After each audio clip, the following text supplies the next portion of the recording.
You are listening to the Football Diehards podcast with your hosts, Justin Lonero and Bob Harris, sponsored by DraftKings. Sign up now using promo code DIEHARDS, DIEHARDS.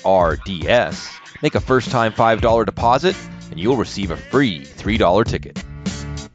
Welcome to the Football Diehards podcast. I'm your host, Justin Lonero, along with my co-hosts, as always, Mr. Kyle Dvorchak, Mr. Bob Harris. Gentlemen, it is September. We are heading into the regular season because there is no preseason. Mr. Harris, what's good in Albuquerque, New Mexico tonight? It's like fallish weather, so it seems like football is upon us because, well, football is upon us. And it's been a tumultuous week, I guess you would say, or at least the last few days. So very excited to get the football going, and it seems like it's here. Kyle, how are you doing, young man? Yeah, it feels the same way. It's been a crazy week, but I'd say a good, fun week to lead up to the actual fun, real NFL. So excited to get back into it. Last show before we're breaking down DFS prices, we're breaking down matchups and stuff. Let's get it going. Let's get it going. There is news as we were preparing to produce this very podcast. Leonard Fournette, who was released by the Jaguars 2 days ago, Monday, has found a home. And it's the Tampa Bay Buccaneers. And I think what I like about this, I'll start with you, Justin, is the fact that it doesn't totally blow up your drafts. I mean, it's not like you were investing so much in Ronald Jones. It's not like he went to, like, Kansas City and Clyde Edwards-Helaire shares are going, no. It's like pretty reasonable landing spot, no? Yeah, it is. And I think the offensive line is going to be better. They drafted Tristan Wirfs to protect Tom Brady. Look, there's going to be – I think they yearn for balance. We've talked about this time and time again. There was going to be some type of committee with Ronald Jones, and I think Keyshawn Vaughn was going to find his way into the mix. But, yeah, Leonard Fournette it's going to cloud things up even more. So, hey, if you drafted him round 3, which I think you got him in – I think I got him round 4 somewhere, he's not going to get the volume that he once did in Jacksonville, but he's not going to kill you either. So I'm okay with it. It's as a Tom Brady guy, I think you'll love to see it in Tampa Bay. I think on paper they look absolutely fantastic. Kyle, your thoughts on the Tampa Bay situation? Let's roll it back to Jacksonville where Raquel Armstead, Devine Ozigbo, Chris Thompson, all standing by and waiting. Give me both takes. Yeah, for Jacksonville, it's probably a backfield that I want none of now. Maybe if Ronald Jones's price falls enough. He was a guy who I wasn't so aggressively pursuing. In recent months, we've seen his ADP, and like in the past month, really, we've seen his ADP jump and jump, round and round and round. As he was getting up into like that 4th round territory, really had no interest in him. But he's a guy who I have a decent amount of shares of. If this knocks down his price significantly down to like the 8th, 9th, 10th round because people think he's in a full-blown committee, I'll take a shot on him because that is often where we see our breakout running backs come from. They come from ambiguous backfields when we don't know what's going to happen, but the inevitable outcome is one of the guys breaks out. I don't think that will be Leonard Fournette. He's a guy who, I mean, the team clearly doesn't like care. They didn't offer a 7th round pick for him. They didn't even claim him on waivers. He was literally, oh, that's convenient. We found a nickel on the street. Let's pick up Leonard Fournette. That's awesome. So he's not a guy I'm going to be drafting much of. I'm guessing where he's going. Ronald Jones, if he falls short, maybe I'm interested, but I do think probably a committee. And I wasn't like over my heels on Ronald Jones anyways. On the other side, in Jacksonville, I'm kind of the same way, but I think the guys are at least going to be a lot cheaper. Raquel Armstead's who I'd be targeting. I know I think I would really feel confident about Raquel Armstead because we saw at the end of last year, week 17, he got the start, he got more carries, he got a lot of targets. And that's really good because he didn't do a ton of getting targets while he was at Temple. It was mostly between the tackles grinder. But if he's going to get targets, man, he has like I don't want to say a full 3-down prospect profile, but he could, if he's getting targets, like call it 2.5 downs. But he misses so much of camp while on the reserve COVID list. So I really think another full-blown committee. One guy in deep dynasty leagues I absolutely love is James Robinson in the backfield. He went for he was insane. I believe at Illinois State, tiny FCS school, but was just putting up like crazy, like 350 carry, I think it was like 364 carries in his final season. So he's a guy that deep dynasty leagues is honestly somehow probably the best value. Maybe Chris Thompson in there as well, but I just see this backfield, really both backfields, being cut into 8 different pieces that I don't want much of. As we record this on Wednesday night, the calm that was the storm on Tuesday in New Orleans, the Hurricane Kamara, was blowing all through town. As we heard first, there was like a little bit of trouble. He's maybe holding out. Maybe he's hurt. Maybe they're open to trading him. Maybe he's open to being traded. Things calmed down significantly today, Justin, when we learned that they are working on a new deal. It sounds like they have a plan to have something done by Monday. I saw drafts in real time Tuesday night where Kamara had fallen to the 8th pick. The classic overreaction. Where are you at on Kamara right now? I mean, just aside from this, he's obviously going to make a fair amount of money, or is it going to get weirder and he's not going to make that money and we're going to all be like facing a weird situation? Well, how are you seeing this one play out? We're familiar with weird, and yeah, we're seeing. I mean, Joe Mixon, we're talking Dalvin Cook. This is a game we're seeing, and I think that owners and organizations are becoming more savvy when it comes to running backs, and it's a dispensable position. Let's be honest, but the skill set for Alvin Kamara is, I think he could withstand a 3-down role if given the opportunity. But I think every team wants an Alvin Kamara. He's going to get paid. He's been getting treatment for a minor back issue. They're going to come to terms. I think that, Alvin Kamara, 3rd-round guy. I remember talking to Adam Schefter about how impressed and how much the Saints loved him and how much Sean Payton loved him when they drafted him, and they practically stole him. So he's going to get paid. He's going to get his money. You see him what Christian McCaffrey got, so it's just a game of frustration. But he's not the only one, and he won't be the last. And they'll come to terms. It sounds like you said, Monday. So I cannot tonight envision Alvin Kamara going elsewhere. Kyle, Joe Mixon, turns out there's a cure for migraines. It's $48 million. He had been doing the hold-in thing, not practicing due to migraines apparently, but got the new deal. Man, we're hearing a lot of good things about this offense. In particular, the accuracy of Joe Burrow in practices that's making all the receivers look like training camp MVPs. How do you feel about Mixon and the Bengals offense in general? Is it growing on you?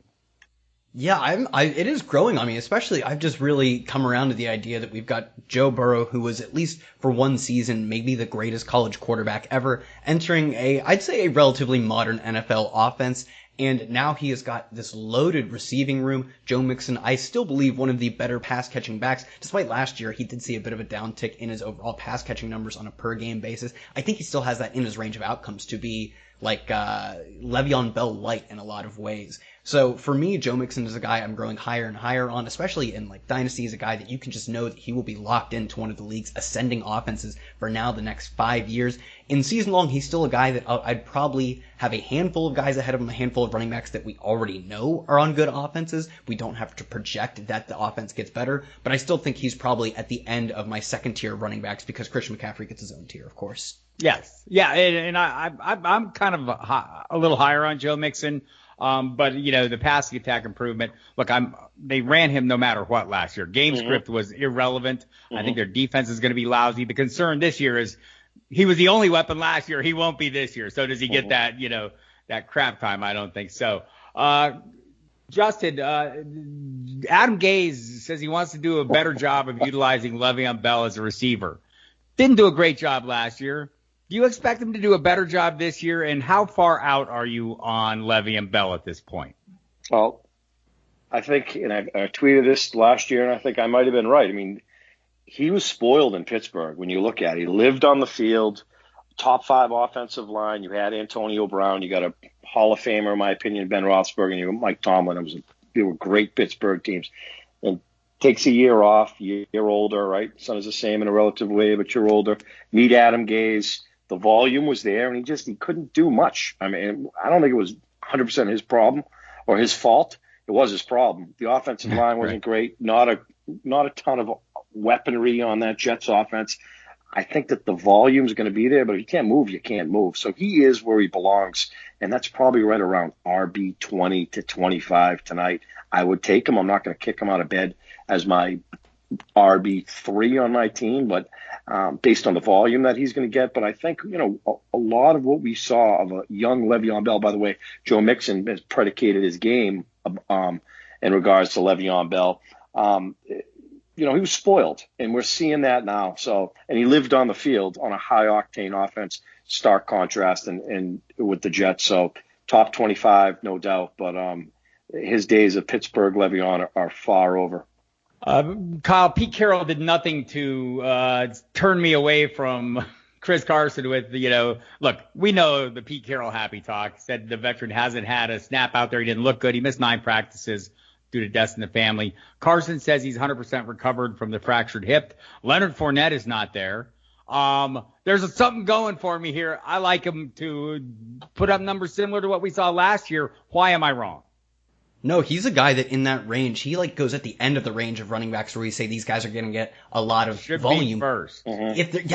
I really feel the same way too. That if he's healthy, if he has the receiving game for Le'Veon Bell, if the offense is good. I feel like we see all of that with Chris Carson. He doesn't maybe have the receiving ceiling. We saw last year he picked it up as a receiver a little bit, and now that they're almost certainly not going to have a healthy Rashad Penny. Their best backup is Carlos Hyde, a guy who's really not any threat to take away receiving game specifically. Not bad between the tackles as we saw last year, but that's not the way Chris Carson is going to seed volume. If he was going to give up volume to a running back, it would be to a receiving back. I don't think that guy is on the roster, at least not year one, like a guy like DJ Dallas. So I agree, Chris Carson is maybe, at least should be, in my opinion, the number one guy in that tier of running backs that includes like James Conner. Actually, James Conner's my number one, to be honest, but we'll call him number 2 for me. James Conner, I'd take him over Todd Gurley, I'd take him over Le'Veon Bell, even obviously David Montgomery injured now. I would have taken him easily over a guy like David Montgomery or Devin Singletary, all these guys. Yeah. Chris Carson is the closest thing to the full package that we have in this range. I really like him too. Right, Carson is my next guy. So you say there's the McCaffrey tier, the next tier, then there's a tiny tier, the Chubb-Jones tier or Jones-Chubb tier. Then that next tier, Carson is my first guy off, and I love him there. We have a little more intrigue in Baltimore, Justin, where John Harbaugh said rookie J.K. Dobbins will likely have a significant role in Baltimore's offense. What the hell does that mean? It means that Mark Ingram's getting older, but he's another guy that proves us wrong. It seems like year in, year out. We know what the Ravens' identity is, right? Run the football. That's what they do. That's how they are successful. So in order to do that, are you going to 100% rely on a, 30 now, Mark Ingram? Probably not. Jonathan Taylor, my boy, getting most of the hype, but I think you got not enough eyes on J.K. Dobbins. And I really think that this is looking like probably a 50-50 split. And if anything were to happen to Mark Ingram, Dobbins is the type of guy that can slide into that role probably instantly based on his skill set on the Ravens, what they do, and just a recipe for a hell of a fantasy season. So I think there's truth to it. I think they got their guy, and I think Dobbins is going to be the replacement for Ingram going forward. Interesting. And so just one more running back question, Kyle. We've seen Antonio Gibson's stock continue to rise. Again, the former Jaguars running back Leonard Fournette, not part of the Washington football team. They had they were second on the waiver list, so seemed like they would have a shot. So it's Adrian Peterson with the early down work, and it seems like Antonio Gibson's heading to a role. How confident are you? I think he's about a 7th round ADP right now. Does that seem like people are reaching a bit, or are you comfortable with that? Yeah, I think they're reaching maybe a little bit. I'd probably be a little more comfortable with him in the 8th round, but it's like semantics at that point. I do think I'm fine with paying for upside, and he's a guy that oozes with upside. We saw how incredibly efficient he was in college, like producing both as a receiver and a rusher. I believe he was actually primarily used as a receiver. Goes over, I believe, 1,000 yards from scrimmage on like it was like 75 or so touches total. He's a guy who's so incredibly electric with the ball in his hands that I don't mind for people reaching on him, because even if he doesn't get a full workload, which we're not projecting, but sort of kind of has to be the upside, even if he doesn't get that full workload, he could have a crazy efficient year like we saw like David Johnson year 1, where just every time he touches the ball, the dude scores. So for me, I'm fine with people reaching on him. I get why you'd reach on the upside as opposed to taking guys in that same range like James White, who I like the floor he gives you, but if you're not needing a floor running back, if you need a ceiling running back, then Antonio Gibson, that range, might be the best ceiling of all the running backs. So yeah, I have a decent amount of shares on him, on especially my like modified 0 RB teams where I know I have an anchor running back. If I get like Zeke early, if I pick a top 3 running back, if I have that modified 0 RB approach where I know I have one anchor running back and I feel fine shooting for the moon time and time again after like the 7th round, he's a guy who I get pretty often actually with that kind of build. That seems pretty reasonable. Just to, to side note, Washington football team coach Ron Rivera has announced that Dwayne Haskins will be the starter quarterback. Also in Los Angeles, the Chargers have confirmed what we expected, right? Tyrod Taylor will start. Just Justin, quickly, we've talked about Tyrod Taylor some and not much about Haskins. Just your thoughts on those two quarterbacks and their situations. You would hope that the rapport with Dwayne Haskins and like Terry McLaurin would be one of the best given their history. I mean, I think those type of things go a long way for me anyway in terms of nonverbal communication. So it's nice to see that they haven't thrown in the towel despite how bad Haskins was last year. I think there are some players on that offense. You mentioned Gibson. Steven Sims is a guy we can watch. And of course, Scary Terry, I think, is going to be sneaky in fantasy circles. So you have to do it with these quarterbacks. Bumps and bruises, highs and lows, throw them right into the fray. They're going to be a team that's going to be down a ton. So I think in two quarterback leagues, I think Haskins is a sneaky guy. You know where you're getting in Tyrod Taylor? He is what he is, a game manager. He can move, got a little bit of wiggle. You know, he's not going to go Gardner Minshew on you, I think, in 2020. He's just one of these guys where it's going to be a 15 for 20 type of afternoon, kind of conservative, can run if he wants. It'll be interesting to see what type of relationship he forms with Keenan Allen, who's been dependable over the last 5 years with Phillip Rivers. And he might use Hunter Henry as that blanket. And maybe Mike Williams, when he gets healthy, as Sammy Watkins. We've talked for years about what Sammy Watkins did in Buffalo, and that was with Tyrod Taylor. Back in the day, I could see him having some of those home run connections with Williams, but it's nothing too sexy. Good enough if you're in a pinch. I will not be drafting Tyrod Taylor. I think he'll have his DFS weeks, though.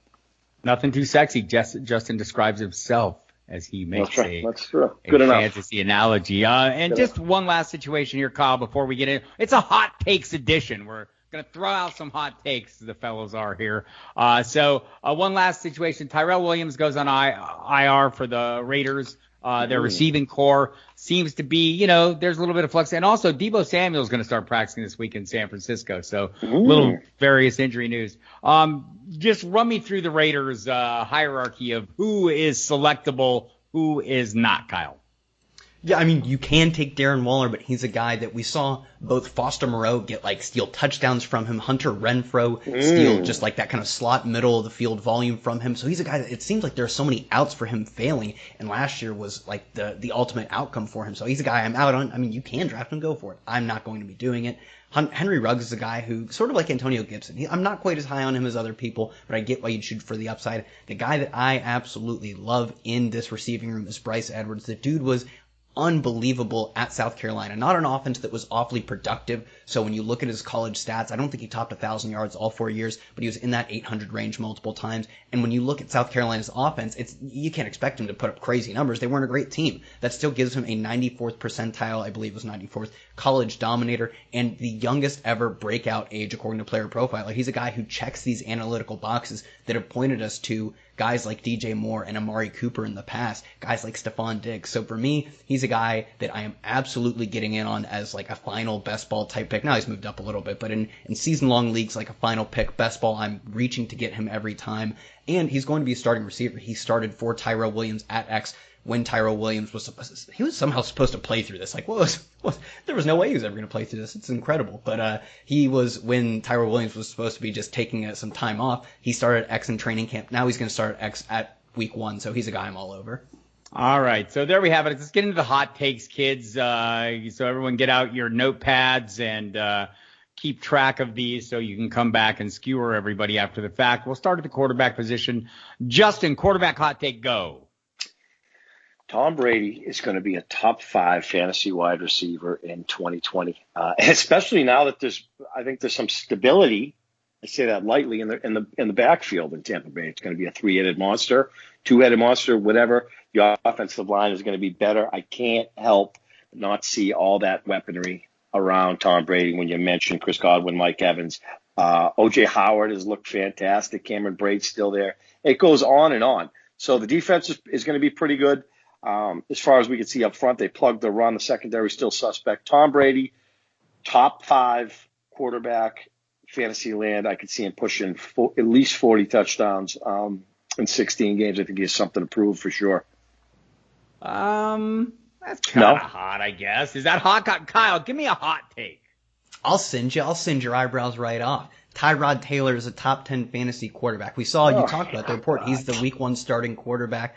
And I really didn't think Justin Herbert was a guy who projected to come into the NFL and start early in the season. Now the team, there was a report that said he might not start at all this season by one of the Athletic writers. So for me, Tyrod Taylor is a guy that whenever he is on the field and you can't, like, as long as there's not a backup quarterback breathing down his throat, you should be starting him every week. He was easily a top 5 quarterback in the games he played in Buffalo and then a handful of games in Cleveland, as long as he wasn't taken out of the game. So when you are getting a full game of Tyrod Taylor, he's literally a top 5 quarterback. He averages nearly 40 rushing yards, a third of a touchdown on like 6.5 attempts. He is like, he gives you Kyler Murray levels of rushing production when he's healthy and when he's on the field. I don't get how if we're getting 13, 14, 15 games, he's not a QB1 on a per game basis. And if I get backdoored by a handful of like week 13, 14, 15 where he doesn't play, maybe I still win the bet, but I don't really care. I won you 13 weeks of fantasy football anyway. So Tyrod Taylor, top 10 fantasy quarterback. Unbelievable. One more. All right, one more. I know we're up against it tonight. I'm going to say that Deshaun Watson is going to be a fringe QB1. I think that people are underestimating the loss of DeAndre Hopkins. You talk about 150 targets in the past 5 seasons. I mean, who is going to make up for that ground? I don't trust Bill O'Brien. I'm out on David Johnson. Outside of Brandon Cooks, Kenny Stills, Kiki Kuti. We don't know what we're going to get out of Will Fuller. So he's going to be on his own on an island, I think. It's hard to just bounce back from losing arguably the best wide receiver in the game. So we're seeing Watson top 5, top 6. I'm thinking the more and more I think about it, which is not always good, maybe QB 12, QB 13, but he is not a sure shot for a top 5 fantasy year at all. Joe Burrow, top 10. I don't even feel like it's hot. I feel like that's just like, that is hot.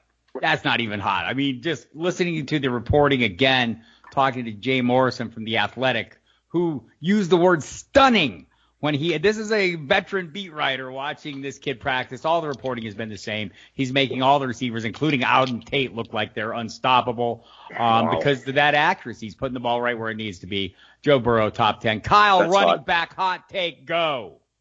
James Conner, top 8 running back. We saw in 2018 on a per game basis, he was the RB7, and he is a guy who, when he is healthy, when he's on the field, and I get that, it's not awfully often. We haven't seen a full healthy season from him yet, but I am just betting on when you see guys who are getting such a massive discount because of their injuries. We've seen guys like Keenan Allen. He was a guy everyone thought was, he's just got the injury bug. He can't stay healthy. It can't happen for him. It's just not true. Like there are some players who are more injury prone than others, but it really does take so long for us to figure out who they are. I'm confident in saying, no, I have no clue of Leonard Fournette. We've seen 4 years from him? I have no clue if he is. Keenan Allen, we saw 4 years of him, and I think he played 2 seasons in those 4 years, and then he's been healthy ever since. Matt Stafford, when he came into the league, missed a handful of games in his first 2 seasons, and people blew it out of proportion as if he couldn't stay healthy. I don't really know. Jordan Reed is a guy who I'll actually say, yeah, he's probably more injury prone. Outside of that, I don't really have a lot of confidence in being able to predict injuries, and we shouldn't have. They're extremely hard, almost entirely unpredictable. When James Conner is healthy, he's a guy who is a 3-down workhorse back. We've seen it dating back to his time at Pitt, and I don't feel good about his backups taking much work. There's a lot of buzz around Benny Snell being the RB2 in this team, and that he's clearly separated himself from the guys behind him. And it kind of reminds me of what I was talking about in Seattle, where if the backup is a clear, direct backup, but has no pass-catching upside, I actually kind of like that. I don't think either, for example, I don't think Carlos Hyde is going to steal rushing work because Chris Carson is better, and he's definitely not stealing passing work. The same thing is going on in Pittsburgh for me. I don't mind Benny Snell. I think if, something happens to James Conner, it might. He'd be a good backup, but he's not a guy who's stealing rushing work, and they don't really seem high on Jalen Samuel. Anthony McFarland has supposedly done nothing in camp. We are getting 3-down running back James Conner, and he is a top 8 fantasy back. Wow. Justin, you got destroyed on Twitter for this. Get destroyed here. Go ahead. Running back hot take. Well, I'm not going to bring up Jonathan Taylor because I take enough shit from you guys. And I got enough of it on Twitter as well. So I'm going to go ahead and say Derrick Henry busts in 2020. And I say bust lightly because we saw what he did last year. Touchdown dependent. I think, look, they have a top 5 offensive line in Tennessee. There's no question about it. It's what they do. Is Ryan Tannehill the guy we saw last year? Or is he the player that we saw in Miami for a number of years? I'm not convinced, and there is no way that if I'm obligated, shoot me, or I'll move the pick. But I can't envision myself taking a running back over the Mixons, over the Kamaras, over the Cooks, definitely not over the Zekes or even the Drakes or Ecklers of the world, Miles Sanders or the Jones, because there's just been no involvement in the passing game. And most of us play in PPR leagues. And when you're that ineffective or non-existent in the passing game, you're primarily, or you are dependent on that 250 to 300 carries and you're in 15 touchdowns. I don't know that he can replicate that. I know he's a beast. I know that if I'm a defensive coordinator, he is obviously the focal point of my game plan. He did whatever he wanted last year. He embarrassed defenses. You can't allow that to happen again. So there's just no way. In fact, I could see him outside the top 10 or 12. I'm not buying it until I see some more of them. Interesting. I'm going to go ahead and do the opposite. And by the way, if you did miss it on Twitter, Justin Lonero proclaimed Jonathan Taylor busto. I proclaim the opposite. Top 10 for Jonathan Taylor. That offensive line, his skill set. I talked to one Marshall Faulk this week. Knows a little something about the running back position. Very high. He's very high on Clyde Edwards-Helaire as well, by the way. Thinks he's going to have a huge season. Todd Gurley, too. Also, my guy, Jonathan Taylor, for the reasons I'm about to outline. Great offensive line, fantastic speed and playmaking ability. Probably a little better receiver than he's given credit for because they didn't throw him the football. But it doesn't matter. He's running, people. Marlon Mack, it was good knowing you, young man. Take a seat. Justin, wide receiver hot take, go. I'm going to say that Hunter Renfrow is going to be a top 25 wide receiver in 2020. We mentioned Ruggs. Kyle mentioned Bryan Edwards. We love our boy Darren Waller, great story, just like James Conner is a great story. But I think Renfrow works in the space where Derek Carr is comfortable underneath. If you look at him, shades of a young Julian Edelman. And the separation, the more and more you watch Hunter Renfrow, I mean, he wrapped up 2019. He looked elite. And if that kind of carries over to 2020, big things we're going to see. So while all the attention's on Edwards, Ruggs, and obviously Darren Waller, who we love, it's going to be Renfrow underneath as that safety blanket. I can envision. I mean, somebody should get canned if Hunter Renfrow doesn't have 70 receptions 2020. And you should get canned if he doesn't. Kyle, hot take at wide receiver. All right, so I thought about I'll go James Washington over Deontay Johnson, but that's too it's too easy. It's too easy. I already talked about Pittsburgh once, and I mean when you look at the efficiency metrics, James Washington beat Deontay Johnson in every meaningful way. I mean all the signs point to it. It's hardly hot. It's lukewarm. I have this coffee. It's been sitting on my desk almost all day. It's about the temperature of that coffee. I'm gonna go Will Fuller, top 10 fantasy receiver. Will Fuller is so incredibly efficient. Stole mine. Yes. Will Fuller is so incredibly efficient, and that shouldn't surprise anyone. The routes he runs, he's getting these massive chunks of yardage at a single target, doing it like other receivers just can't with that crazy combination of speed. And he's actually not, I don't think he's a bad route runner either, but he's so fast and he's not particularly small either. He's a 6 foot, a bit svelte at 186, but he's a guy who both has like a Mike Wallace type build. So he's a guy that obviously is going to be efficient, but he's a guy who we saw in college when he was at Notre Dame, one of the highest college dominators, a 92nd percentile college dominator. He can be the focal point of an offense. People say he's a role player in the NFL. You know why he's been a role player? He has DeAndre Hopkins on his team. Yeah, I'll say he's not as good as DeAndre Hopkins at hogging a ton of targets. DeAndre Hopkins is really good at that. But no DeAndre Hopkins on the team. He is Deshaun Watson's number one target, and he's an incredibly efficient target at that.